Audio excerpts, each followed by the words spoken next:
Welcome, everyone.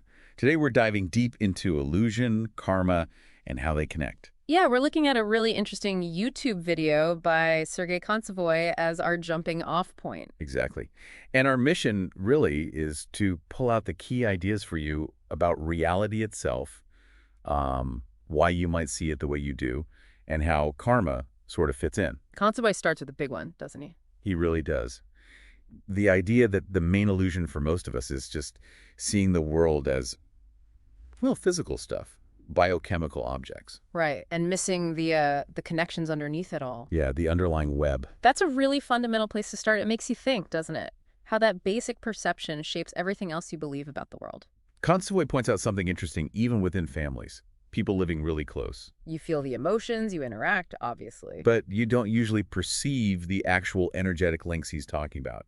It's not something we typically see or feel. Which leads him to talk about people with, let's say, expanded perception. Like psychics, yeah, people who apparently can see these kinds of connections. It's a pretty mind-bending idea if you think about it, that individuals aren't quite as separate as they seem. Unseen threads connecting us. And he takes it even further, suggesting that maybe groups like families or even whole ancestral lines. Could be viewed as a single essence Yeah. on some deeper level. Yeah.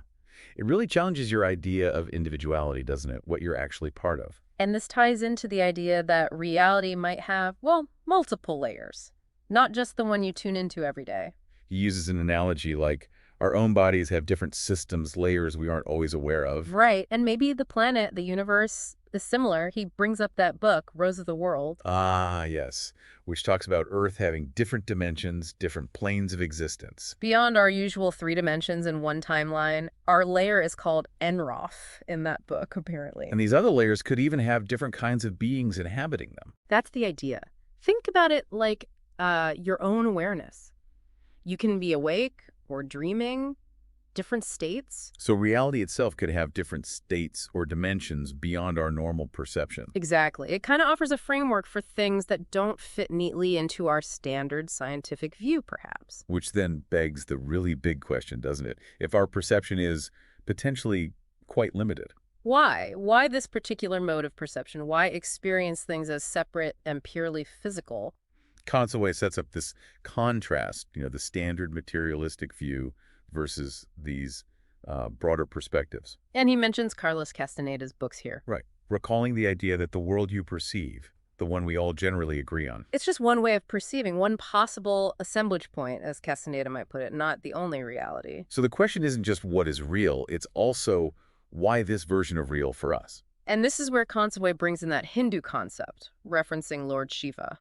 The idea of the material world as a sort of cosmic playground, a divine game. Yeah, a Leela. But the key thing for you, the listener, is that even if it's a game, It still has rules. Absolutely. there to karma. Exactly. So even within this grand illusion, or maybe because it's an illusion with a purpose, there's a system you operate within. And he mentions Sergei Nikolaevich Lazarev's work here describing karma. As this subtle, field-based system, like a self-regulation mechanism for the universe. It's fascinating because it's presented as both a game and deeply tied to reality. It blurs the lines. He uses that analogy, is it milk or sour cream? Yeah. From the Odessa market story. Yeah. Like illusion and reality aren't always totally distinct categories. They blend. So if it's a game with rules, what's the point of the game, according to Constaway? Well, a key rule, and maybe the main rule he emphasizes, is about minimizing internal aggression, ideally eliminating it.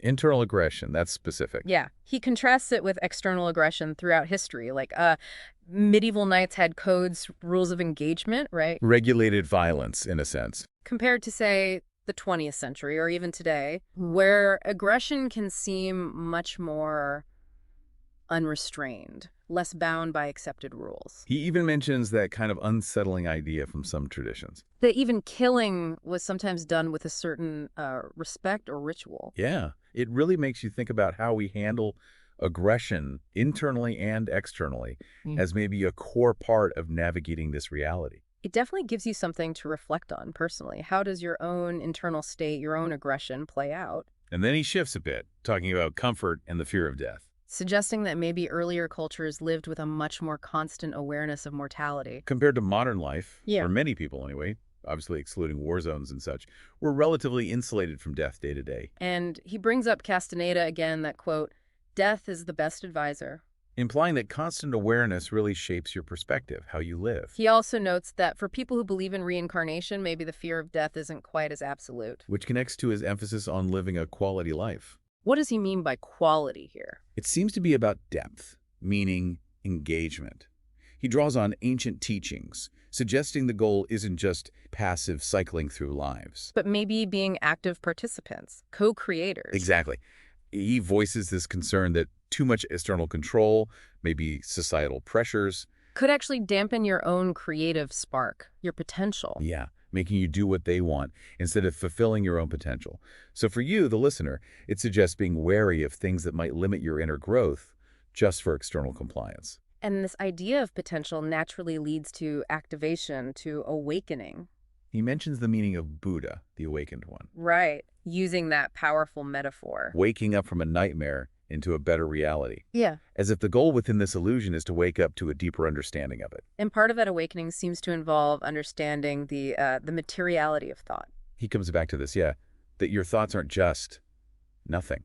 They have substance in a way. How He argues that when you think about someone, especially with focused attention, you are actually interacting with them on some level.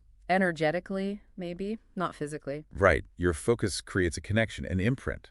So for you, this means your persistent thoughts, especially aggressive ones. Can have a real impact, negative consequences, even if unintended. That seems to be the warning, yeah. The energy you put out there matters. So how do you navigate this? He brings in Lazarev's definition of a decent person. Which is quite specific, someone whose internal aggression turns inward. Okay.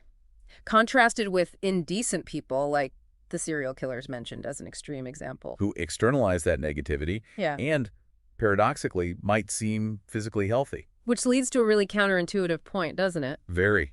That illness in a decent person might actually be a kind of strategy. A strategy. For what? For the soul's preservation. Prioritizing the soul over the physical body when that internal conflict becomes too much. Wow. That's a different way to look at illness. It is. He contrasts it with those aligned with dark forces, as he puts it, where the soul supposedly deteriorates while the body might thrive temporarily.